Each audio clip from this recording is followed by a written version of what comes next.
குறள் என்பது என்ன தெரியுமா? அது ரொம்ப ஜாலி ப்ராசஸ்ங்க. அதை கடுமையா ஆக்கி வச்சிருக்கிறோம் நாம. அதுக்கு காரணம் நம்முடைய கல்வி முறை. இப்ப திருக்குறளை எப்படி ஆக்கி வச்சிருக்கோம்? படிக்கணும், 40 குறள் வருங்க எக்ஸாமினேஷனுக்கு. சிலபஸ்ல எக்ஸாமினேஷனுக்கு 2 குறள் வரும். இந்த 40 மனப்பாடம் பண்ணி 2 எழுதணும். அந்த 2க்கு 2 மார்க் தான். தமிழ் வாத்தியார் 100க்கு 100 போட மாட்டார். இந்த 2 மார்க்கை சாய்ஸ்ல விட்டுருவாங்க. 40 குறளும் படிக்கிறது இல்லைங்க. எக்ஸாமினேஷனுக்கு நான் எப்படி படிப்பான்? அது எக்ஸாமினேஷனுக்கான படிப்பா? அது குறள் என்பது தேர்வுக்கான படிப்பா? நான் சொல்லுகிறேன், நீங்க கிறிஸ்துவர்கள் இருக்கிறீர்கள், உங்களுக்கு பைபிள். முஸ்லிமாக இருக்கக்கூடியவர்களுக்கு குரான், இந்துக்களுக்கு உபநிஷதங்கள், வேதங்கள், தமிழர்களுக்கு திருக்குறள்.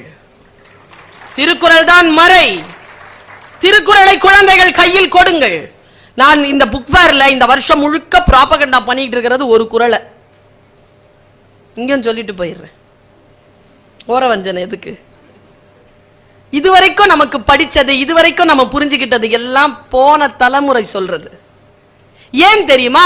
2500 ஆண்டுகள் கடந்தும் இன்றைக்கும் ஏன் குறள் தேவைப்படுகிறது என்றால், அது இன்றைக்கு நாம் வாழக்கூடிய வாழ்க்கைக்கான சிக்கலுக்கான தீர்வை தருகிறது. 3000 ஆண்டுகளுக்கு முன்னால் சிக்கலுக்கான தீர்வை தந்த அதே புத்தகம் இப்பொழுது இந்த 2023ஆம் ஆண்டில் இதோ ஏப்ரல் மாதத்தில் நடக்கக்கூடிய இன்றைக்கு ஏதேனும் சிக்கல்லாம் தீர்வு தருது. அதனால் தான் அதற்கு பெயர் வேதம். நீங்க எந்த குறளை வேணாலும் எடுத்துக்கங்களேன். யாகாவாராயினும் நாகாக்க அப்படின்னா எவனா இருந்தாலும் சூப்பர் குறளுங்க. அது எவனா இருந்தாலும் நாக்க என்ன பண்ணு?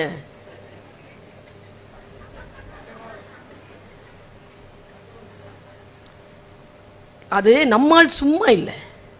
குருநாதர் சொல்றார், யாகாவராயினும் நாகாக்க. சொல்லிட்டாரா? கம்முன்னு போக வேண்டியதானே. கேள்வி கேட்டான் திருப்பி, காவாக்கல் பதில் சொன்னார் தாத்தா. சோகா அப்பர் சொல்லி இழுக்கப்பட்டு உன் வாய் இருக்குல்ல, உன் நாக்கு, அதாலேயே உனக்கு இழுக்கு வரும்.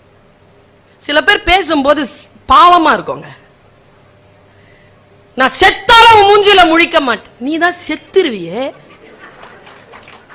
நீ எப்படி முழிப்ப? நீ இன்னொன்னு, அது அதிபுத்திசாலி. நான் செத்தாலும் வாசப்படிய மிதிக்க மாட்டேன். உன்னே தூக்கி போறதுக்கு 4 பேர் வேணும்.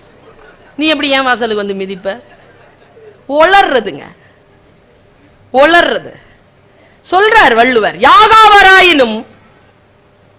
அண்ணா இத திருவள்ளூர் பஸ்ல எழுதி போட்டார். எல்லா பஸ்லயும் எழுதி போட்டார். சட்டமன்றத்தில் கேட்டாங்க அவர்கிட்ட, யாகாவாராயினும் நாகாக்கங்கிறாங்களே, யாருடைய நாக்க அப்படின்னா.